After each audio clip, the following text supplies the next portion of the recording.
Welcome to the 7th class in the study of the third chapter of the Yoga Sutras called the Vibhūti Pādaḥ. So last time we stopped with this sutra, which, oops, I've not shared my screen. So last time we stopped with 3.41, which says that Shrotakashayo Sambandha Samyamat Divyam Shrotram. By performing samyama on the relationship between the ear and space, divine hearing is obtained. Now, the progression of the sutras, it is the mystic powers from meditation become more and more stronger by focusing on meditation on objects that are subtler and subtler. So by understanding the difference between the mind and the body, and the mind and the purusha, that is the sukshma shariram and the purusha, certain divine powers are obtained.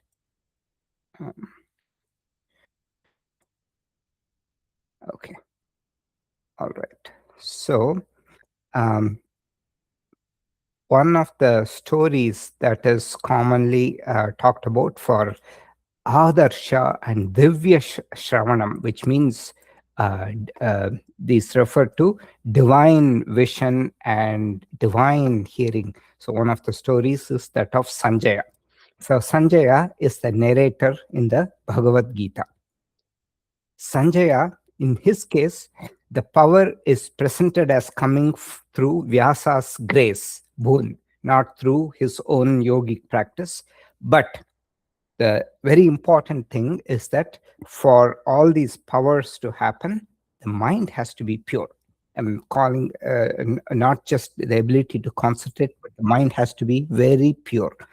So Sanjaya is the trusted charioteer, minister, and the advisor of the blind king Dhritarashtra in the Bhagavad Gītā. Since Dhritarashtra cannot see, Sanjaya becomes his eyes and ears during the Kurukshetra war. Vyasa grants him divine vision by which he can know what is happening on the battlefield. So he tells Dhritarashtra is very anxious for his son. So Sanjaya narrates to him what's going on in the battlefield. Beautiful verses in the Bhagavad Gītā. At the end of the Bhagavad Gītā, Sanjaya himself says, by the grace of Vyasa, I heard this supreme and secret yoga directly from Bhagavan Krishna. So he says that it's in the last few sutras. He says, Vyasa prasada chutaman yetat kuhyam aham param yogam yogeshwarat krishnat sakshat katayata swayam. Due to the grace of Vyasa, I've heard this profound and secret yoga from Krishna. Who's he? The Lord of Yoga. From him directly I've heard. So that is Sanjaya. But what I'm trying to say in the context of this sutra is that Sanjaya is portrayed as a very sattvic person, which means a mind which is unblemished, disciplined, trustworthy, and truth-speaking person. But at the same time, his mind is intellectually very sharp. He's not a sentimental courtier who merely flatters Dhritarashtra. He repeatedly speaks hard truths to the blind king and sees clearly the moral weakness of the Kaurava position. Krishna also recognizes Sanjaya's sharpness. When Sanjaya comes as an envoy to the Pandavas and speaks in favor of peace, Krishna addresses him as one of the wisest men, but then sharply corrects him. You did not speak of dharma when Draupadi was humiliated in the court, but now you come to instruct Yudhishthira. So Krishna plays both ways. So he knows exactly how to wield. So, but Sanjaya was a very noble person. Okay. That is, he was able to see Adarsha, Divya Shravanam. So this sutra is about Divya Shrotam, even though it is from meditation, it also can be obtained in other ways, as in the case of Sanjaya. Okay, we will move on to the next sutra. Traveling through space. So here, it's both of these are with space by relation of Shrotra Akashiyo, space um, and the instrument of hearing, where this power is obtained. Now it is space, traveling through space. Kaya kashayo sambandha saṃyamat lagutula samapattescha akasha gamanam. So akasha gamanam. So it becomes akasha gamanam. So akasha gamanam. Ga, the word ga means to move, go. English word go, same root. Ga means to go. So akasha gamanam means movement through space. Akasha is not sky. Akasha in Sanskrit means space. So it is movement through space. It is, and how is it obtained? Kaya akashayo. Kaya is the physical body. By meditation on the physical body and the space, sambandha saṃyamat, on the relationship between the body and the space, and how lagutula samapattescha. Tula means a cotton fiber. So on the lightness of the cotton, etc., by meditating by saṃyama between the body and space, and by meditating on the lightness of cotton, one can travel through space. So it's kind of like a two different things, saṃyama between, so you're visualizing the body and the space, and at the same time you're thinking about the lightness of cotton. Then you can travel through space. So last time also I mentioned this. There are these elements. We saw that in the first chapter. Akasha, the space, has only one tanmatra, unique subtle element, which is sound or the waves. So the earth has all the 5 elements, but the unique element which is not there in the other ones is the smell. The water doesn't have smell, light, heat, fire, wind, space, all those don't have smell. Earth alone has smell. Similarly, water, the one that is not there in the other following elements, is taste. So water's unique tanmatra is taste. Similarly, for fire or radiance, it is light. Then for wind, it is touch, and for space, it is sound. Or you can say sound cannot travel through vacuum, but they're referring to waves. So for sound, it's all compressional waves, right? So you need space for it to travel through. So the unique tanmatra of space is the sound. So by like that here, for space, by saṃyama on between the body and space, and by meditating on the lightness of cotton, one can travel through space. So by the same thing, saṃyama on the space and the organ of hearing, you can divine hearing is obtained. So we saw that in the previous sutra. Now here in this case, it is on the lightness, one can travel through space. Okay. So how does it work? Shifting the mind's identification away from the body, which is the body is the earth element. It is heavy. We feel the weight. You adopt the blueprint of lightness by saṃyama on an object of lightness. Then the mind dictates over matter. So this is the Sankhya philosophy, that the mind can dictate over matter, and the body follows the mind. How it works. I am not the body. So this is the fundamental thing that is recognized. In the Shvetashvatara Upanishad, it gives it's a definitive text which lists the chronological signs of elemental mastery in yoga. It states that lagutvam, arogyam, alolupatvam, which means the very first sign of the body's purification through yoga is lagutva, extreme lightness, followed by perfect health and the cessation of earthly cravings. Alolupatvam. So lagutvam means lightness, arogyam, wellness, perfect health, and alolupatvam, the cessation of earthly cravings. So these three things are the first signs of that the body is getting purified through yoga. So mind dictating over matter, and the body follows the mind. And even the Hatha Yoga Pradipika, the first opening verse of the asana portion, it says, Hatasya pratamangatva asanam purvamuchyate kuryat tadasanam stairyam arogyam changalagavam. The first limb of Hatha Yoga is asanas. When you perfect asanas, the body feels light. So that is it's from the yogic practice through the prana, the udana. Next sutra, the great bodiless state. Bahira kalpita vrittir Mahā-videhā tata prakasha paranakshayah. Now, previous sutra talked about physically moving through space. Now here, the body moves through space. Here, the mind is projected outside, and it need not go into another body, like we saw parakaya pravesha, if you remember. But here, the mind can exist outside the sukshma shariram.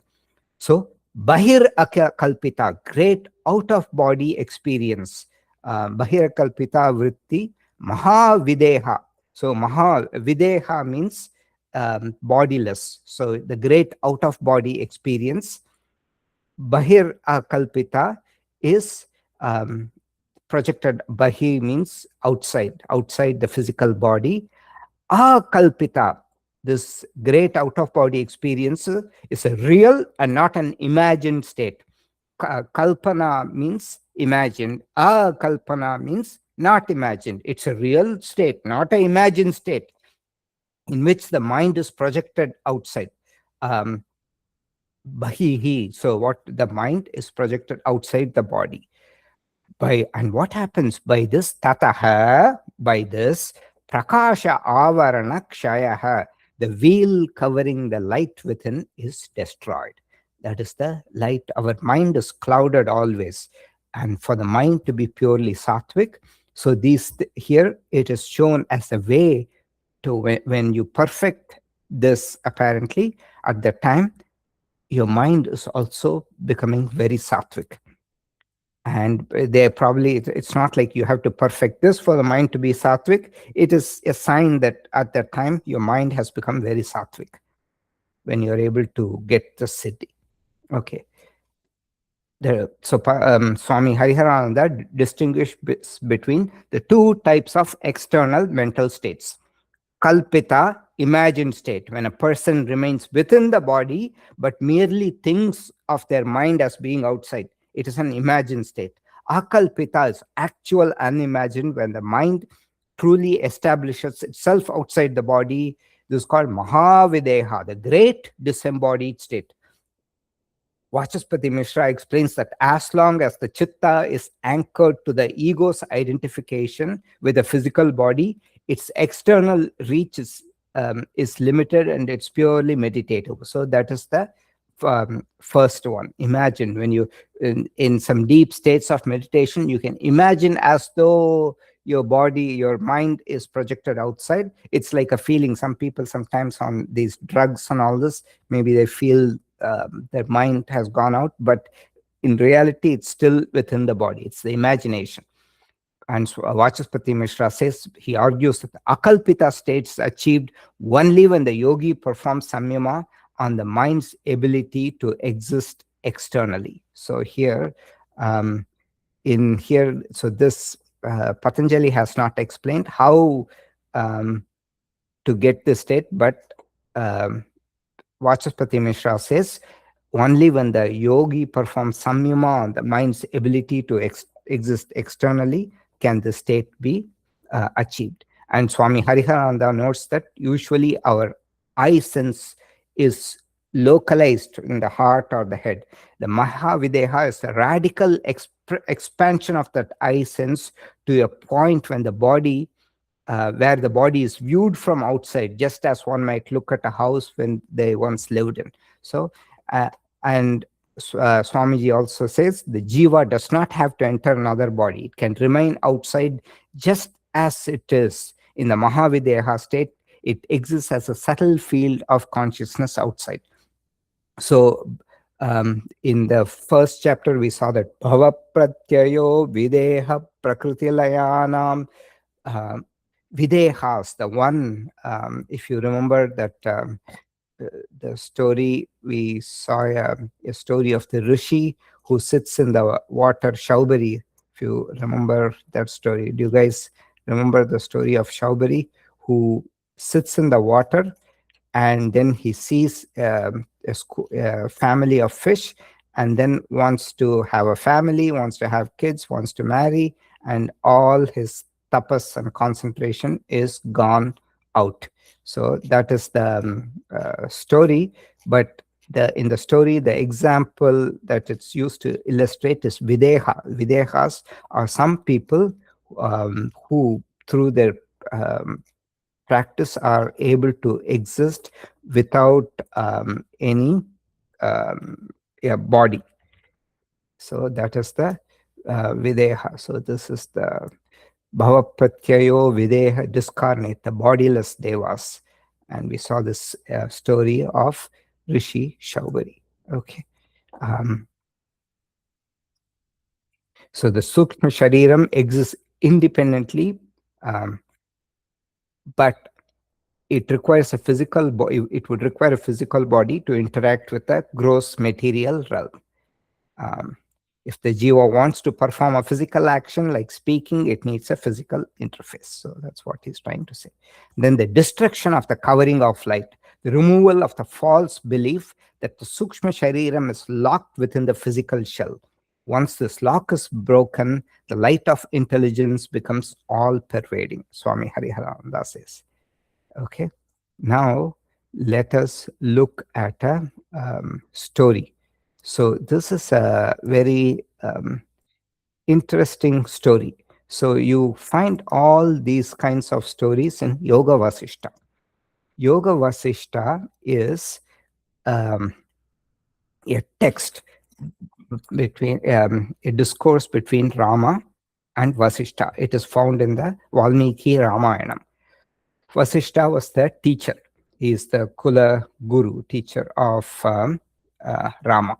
Okay, and in Yoga Vasishta, so Rama suddenly becomes depressed. Just teenage, he was 18 or something, he becomes depressed.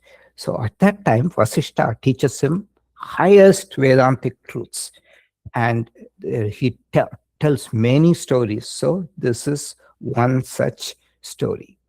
Okay, the story of Queen Chudala and King Shikidwaja. So this is the king and the queen. It is one of the most profound narratives. It illustrates that moksha is a state of the mind independent of gender, status, or physical location. Okay, so it is essentially in the covering of light, it shows how it is removed by this bodiless state. Okay. So, in the kingdom of Malwa, King Shikidwaja and Queen Chudala lived in great harmony. They were deeply in love with each other. They shared a mutual interest for the higher truths of existence. As they grew old, they both felt the urge to transcend the cycle of birth and death. They began a serious study of scriptures and practiced meditation together. Now, Chudala had an awakening. While the king struggled with the technicalities of the practice, Chudala took a direct path of self-inquiry. She realized that the Atma is the only reality and the world is a mere reflection of consciousness.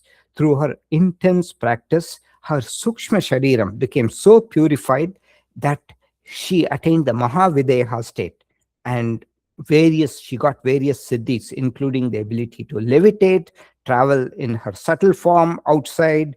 Her face began to glow with a divine luster. We will see lavanyam, a divine luster of the face is called lavanyam. Next sutra we'll see, when yoga meditation is perfected, you get a divine luster.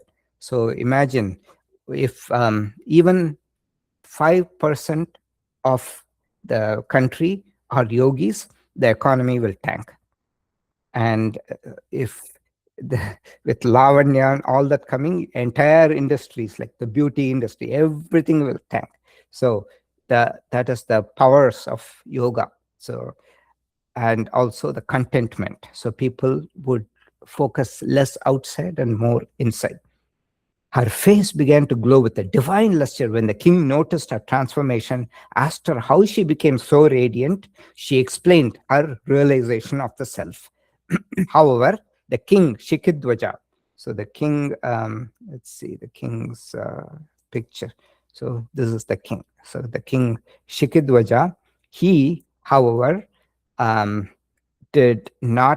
he was blinded by the notion that a woman and a householder could not possibly a master, dismissed her words as woman, and continued his own forceful, extreme austerities. So he was tormenting his body, doing all kinds of things. This kind of tapas is called ghora tapas.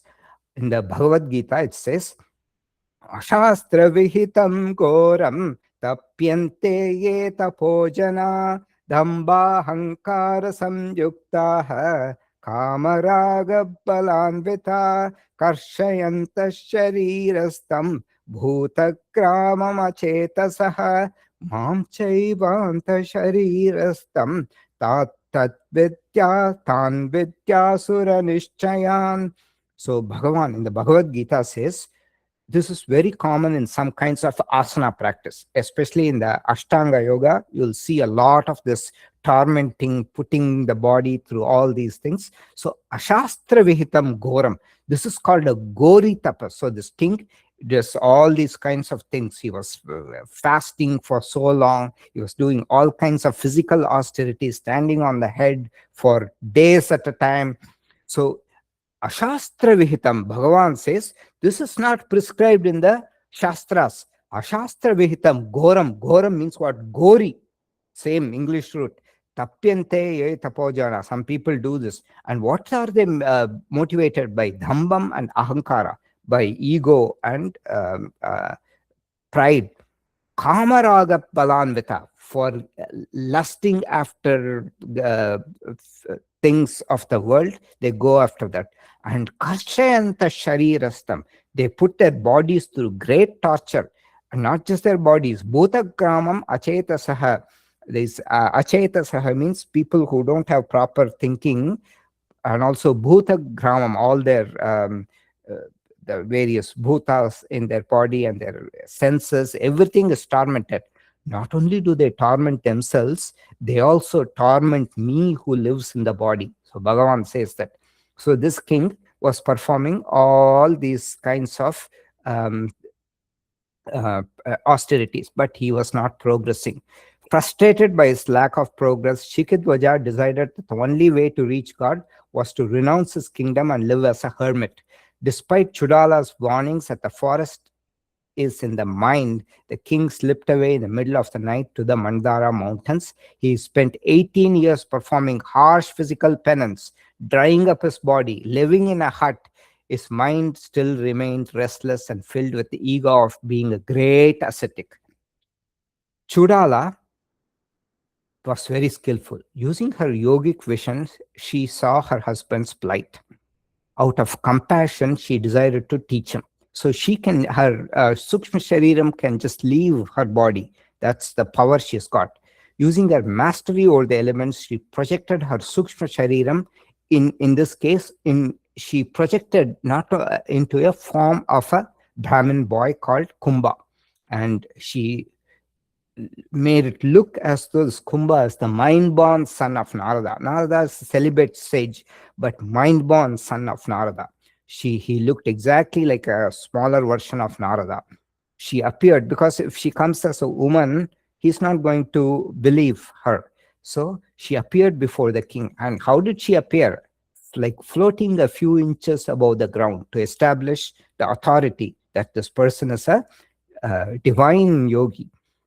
And the Shikidvaja, the king, impressed by the body's divinity, accepted Kumbha, this boy, as the guru.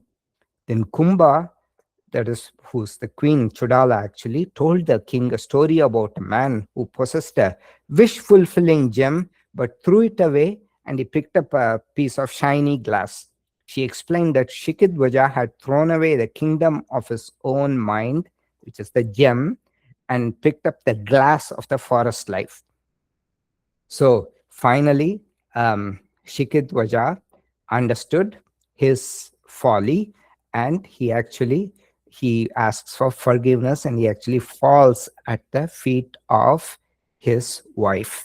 So that is the story of King Chudala and Shikidvaja, to illustrate that in order to get to this refined states of mind, you don't need these penances. This is, in the Sutra, it's the projection of the body. That's also covered in here. She was able to project her body. Those are the siddhis. These are byproducts of her great meditative progress and her understanding. All these, now we are entering these Mahā-siddhis. The initial siddhis, apparently Swami Hariharananda says, like reading others' minds, all the beginning we saw, knowing the past, present, and future. That was the first Parinamatraya saṃyamat atitana gata-jnanam, learning the threefold transformations. If you remember, by meditating on that, you know the past and the future. Those are all small siddhis. Apparently now these are big siddhis. How do they come? By knowing that you are not the body, and you're also not the mind. You are the Atma. So that is how these big siddhis come about. Then mastery over the elements. Stula swarupa sukshman payatavatva saṃyamad bhūtajayaha. By performing saṃyama on the stula, which is the gross form, swarupa, which is the essential character. Swarupa means innate essential character. The own true forms constitute to generic nature or essential character. And sukshma, which means a subtle nature. Anvayartha means the inherence of the gunas. Anvayartha, anvaya, arthavatva. The arthavatva means, artham means here the purpose. The purpose is to serve the jiva, the body. The purpose of the bhutas. The bhuta consists of all the elements, the 5 elements, right? The panchabhutam refers to the 5 elements of air. We just saw that air, water, all the those elements. They the 5 elements that we saw, they are there. What is the purpose? Arthavatvam. The purpose is to serve the jiva. The Prakrti's purpose is to help the jiva get liberation and also experience. Bhoga apavargartham drishyam. So 5 stages of Prakrti's manifestation. By performing saṃyama on these 5 stages, gross, essential, subtle, inherent quality, and the purpose, mastery over them is achieved. So if you think about how all this is achieved, the great things, by knowledge, by understanding fully how the 5 stages happen. The gross, which is the visible, audible, and tangible form of matter, hardness of earth, flow of water, all these. Okay, water seeps through cracks. So that is the stula. Swarupam is the constitutive, generic quality that defines the element. Solidity for earth, heat for fire. So um, here it's more subtle. So earth, when you see, it's a lump, so that is called a stula. And the feeling of being able to stand on something without feeling it will give away, that is the swarupam. So one is more like visible, another is feeling. The heat for fire, one is a visible form, the other is the heat. We saw that in the the four stages of samprajñata samadhi. Vitarka, vichara, ananda, smita. That is, vitarka is the gross nature, the subtle nature, or with vichara, subtle nature. We saw that, right? Like that. Swarupa is the subtle aspect, the heat of the fire. Then sukshma, these are the tanmatras, the subtle blueprints of sound, touch, sight, taste, and smell that precede the physical elements. And anvaya, the underlying guna continuity that pervades and follows every transformation of Prakrti. The three gunas, sattva, rajas, and tamas, are the building blocks of both the senses and the objects. Any Prakrti, so senses, even in the subtler sense, the subtle aspect of the senses, I'm not talking about the eyes, ears, those are the golakam, the organs, but the power of perception, the power of smell, that is in the mind, that part is called it is the subtle aspect of the senses. That is the gunas constitute even that. And arthavatvam, this is the inherent design of the Prakrti to serve the jiva. It exists either to provide experience, bhoga, or lead the jiva towards liberation, apavarga. Okay, so anvaya literally means that which runs through, follows along, inherents, and remains continuous through all transformation. It is like the Prakrti. I gave the example of a cloth, a three-colored cloth, right, woven together. That is how it looks like. So we saw that before. Let me see if I can pull the Prakrti example somewhere. I had shown with the example of this cloth. I'm trying to see where that example of the cloth is. Yeah, see the cloth, the three gunas are the constituents of the cloth. Okay. All right, let's go back to where we were. Okay, the three. Normally, our senses see the ornament, the gross element. When a yogi performs saṃyama on the anvaya, they are looking directly at the fabric in terms of the gunas. Okay, and by seeing the underlying threads of sattva, rajas, and tamas, the yogi can know how to rearrange them. Apparently, this is how a master can make a heavy object light, or a solid object liquid. So this they're able to manipulate with their minds. That is what Swamiji says. And then the attainment of physical powers. Tato nimadi pradhurbhava kaya sampat tadharma nabigatascha.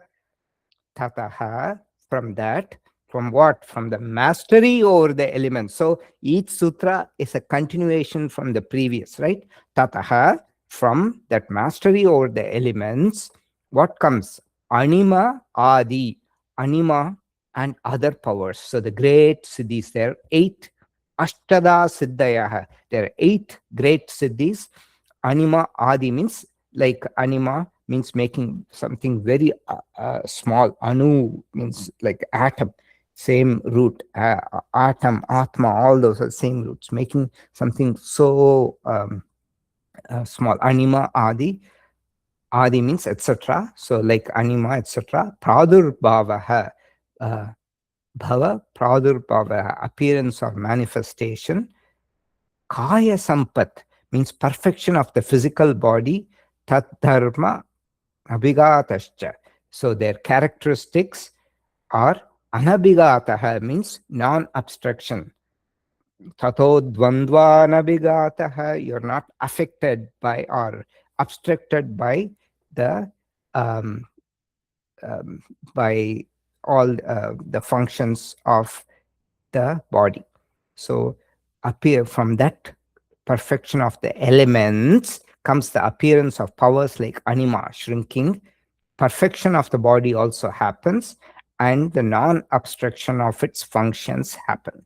So the even in the Dakshinamurti Stotram, those who attended the Dakshinamurti Stotram, in the last shloka, it says, Sarvatmatva Mahā-videhā sahitam syad Ishwaratvam swataha siddhyetat punar ashtada parinatam chaishvartyam avyahatam. Ashtada parinatam. So the eightfold siddhis are obtained by what? By understanding the difference between the body and the real you, and also the real you and the mind. So the emergence, the first result by perfecting all the elements is the eightfold siddhis. These are considered the great siddhis, and they're going increasing order too. Anima is the ability to become as small as an atom. Laghima, ability to become weightless. Mahima, ability to become enormous. Prapti, ability to reach or touch anything, like touching the moon with a finger. So all these looks like science fiction, literally. Prakamya, irresistible will. Vashitva, mastery over the elements and beings made of them. This Vashi means literally mastery over all beings. Ishatritvam, lordship over the production, distribution, and the destruction of elements. Yatra kama pasayitva, so the power to resolve things according to one's will, make poison like nectar, all these things. So in the okay, so one example, Hanuman is one who is supposed to have mastered the 8 siddhis. And the second result is kaya sampat, perfection of the body. This is important because it ensures that the physical vehicle does not break down. The yogi's physical vehicle becomes a singular unified force instead of being a collection of fragile parts. The whole body functions as one instead of this not working, causing problems, etc. Third result is anabhigataha, non-obstruction. The body is no longer obstructed by the qualities of the elements. Earth does not resist the body, the fire does not burn it, water does not wet it. So Hanuman is one who exemplifies the siddhis. So Mahima and Laghima, he made himself huge and light, and he crossed the ocean. Anima, he slipped through the Lankini. She is the one who guards the gates of Lanka. He became so small and he slipped past Lanka's gates. Anabhigataha, immunity. When his tail was set on fire, he just burnt Lanka. So he is shown as the embodiment of the 8 siddhis. And perfection of the body. I told you about lavanyam, right?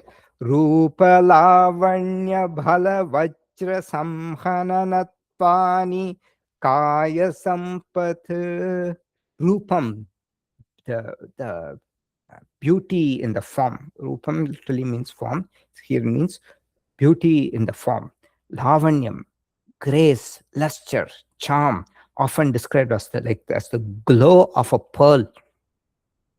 Lavanyam, bhalam, extraordinary physical power. Vajra samhanam natvani, so adamantine hardness, like the quality of like a diamond. Vajra samhana natvani, so which means it's like quality possessed like the hardness of a diamond. Such hardness in the body, nothing can hurt you. Then kaya sampat, perfection of the body. All these are attained, like Superman, like Superwoman, Superman kind of powers. Rupa, becoming exceptionally beautiful, handsome, well-proportioned. Lavanyam, radiant luster that makes the body attractive to all who see it. Bhala, a level of physical strength that exceeds normal human limits. Vajra samhananatvam, body becomes so compact and hardened, it's virtually indestructible. Nothing can pierce or break it. To Vyasa, these are not aesthetic upgrades, but functional changes to the physical vehicle of the jiva. Okay, so these are the things that are obtained. Then mastery over the senses. Grahana swarupa smitan vayatavatva saṃyamad indriya jayaha. By performing saṃyama on the process of perception, the essential nature, the eye sense, the inherent quality, and the purpose of the sense organs, mastery over the sense organs is achieved. Okay, well, this sutra, if you see, grahana swarupa smitan vayartavatva, so asmita anvayartavatva saṃyamad indriya jayaha, anvaya artavatva saṃyamad indriya jayaha. If you look at 3.44, it's very similar. So 3.44, stula swarupa sukshma anvaya artavatva saṃyamat bhuta jayaha. There it is mastery over the elements. In 3.47, it becomes mastery over the senses. So there is a relationship between the two. We'll see that soon. Sorry, here, the relationship between the two. So the 5, now previously we saw the meditation on the 5 stages of the progression of the elements. So if you see 5 stages of Prakrti's manifestation: gross, constitutive, subtle, anvaya, the gunas being there, and the purpose. These 2 will be the same for both elements and for the senses. So here, 5 meditation on the 5 successive stages of sensory process. Grahana is the gross equivalent of the gross. This is the actual functioning of the senses as they come in contact with the objects. Swarupam, this is the essence of the senses. What is the essence of the sense? Which is to illuminate or reveal the objects. Asmita, this is the ego consciousness that precedes perception. It is the realization that I am perceiving, I am seeing all that. Then anvaya, same thing. Anvaya means it is that which runs through, follows along. And what is the constituents of even the senses? It is the 3 gunas, sattva, rajas, and tamas, which are the building blocks for both the senses and the objects. Artavatvam, what is the purpose of the senses? Just like the objects, it exists to provide the jiva with the experience or to lead it towards liberation. When the yogi masters these 5 levels, the senses are no longer unruly forces. Indriyani hi charatan yanmanonu vidhiyate tadasya harati prajnam vayurnavamivambasa. So the senses are portrayed as like very unruly. Sometimes like the mind gets swept away, right? Sometimes as horses. So 5 horses can represent the 5 senses. It pulls the carriage here, there, and thither. Whenever they see an object on the road, horses run towards them. So the senses, by doing the yoga saṃyama on this, understanding the nature, they don't run hither and thither, and they don't pull the mind along with them. So that is why pratyahara is important. Turning inward of the senses is important. Okay, so similarity between 3.44 and 3.47.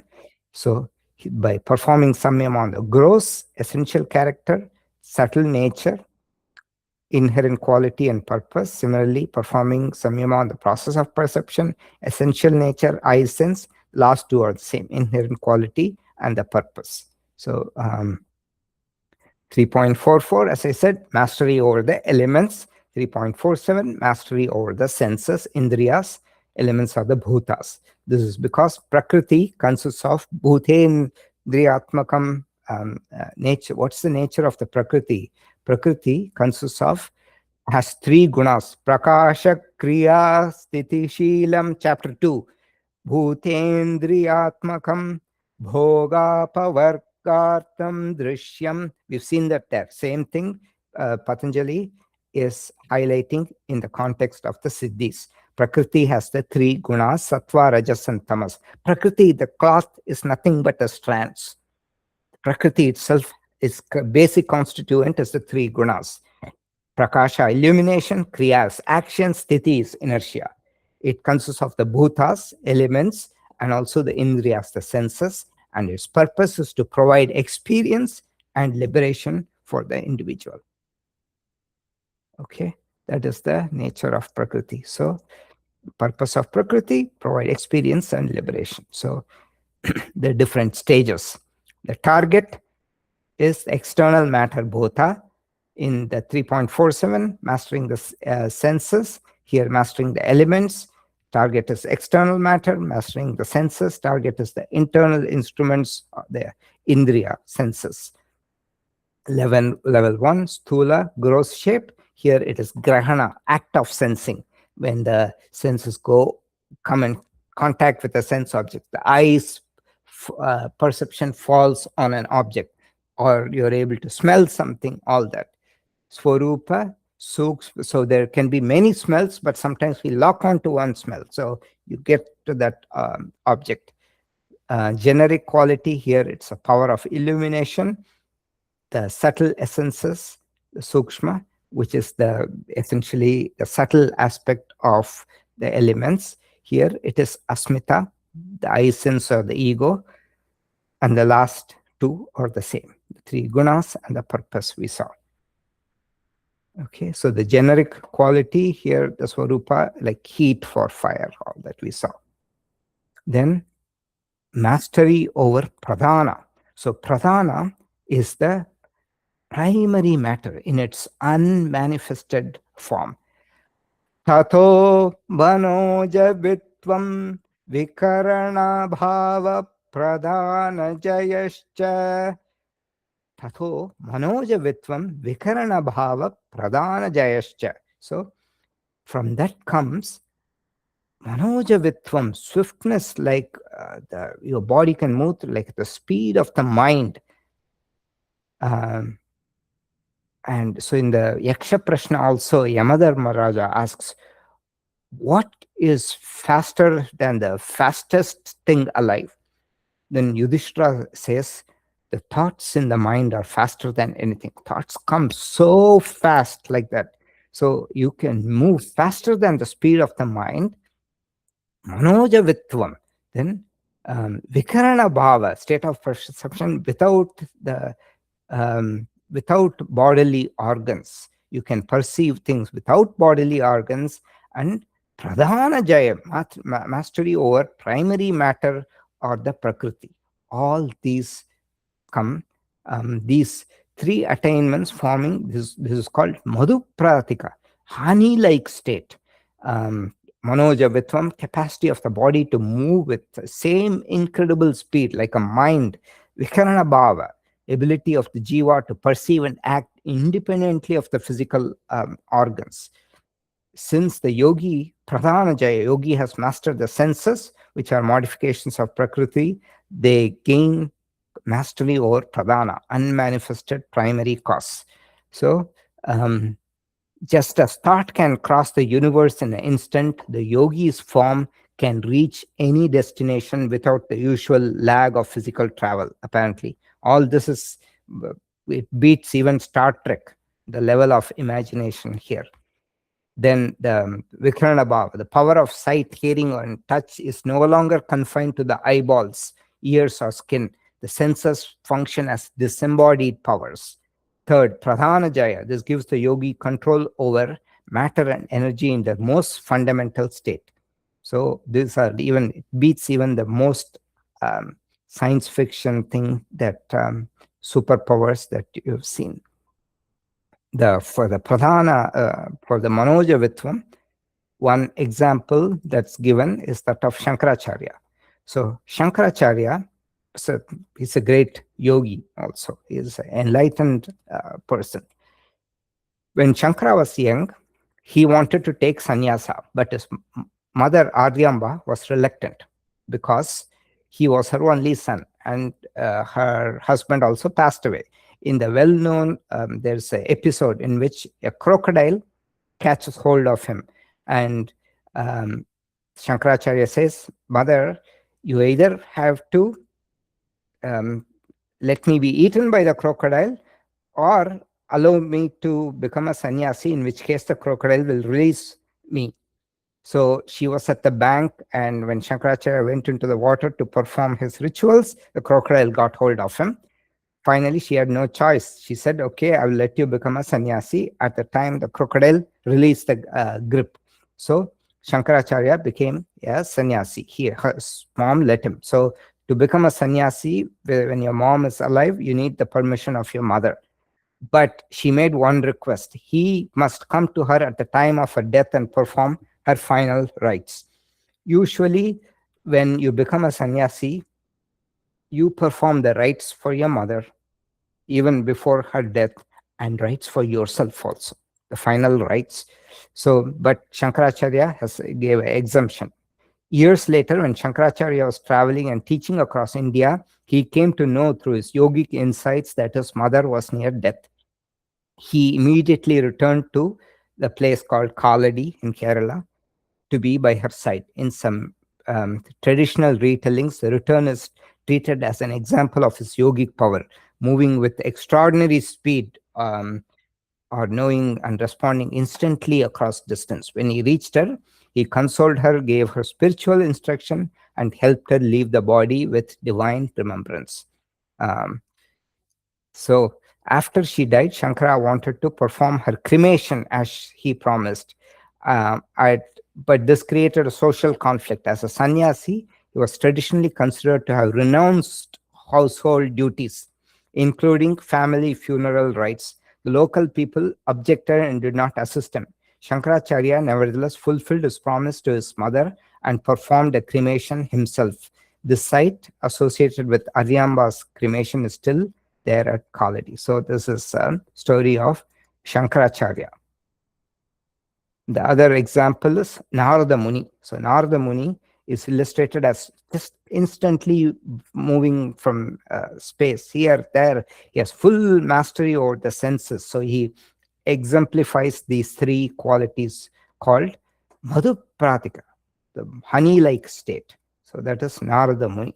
So Narada Muni, for those who you probably have heard stories I've told many times, he is the perfect embodiment of powers described in this sutra. He's like a traveling rishi. He travels everywhere. Okay. So with this, we will stop the recording.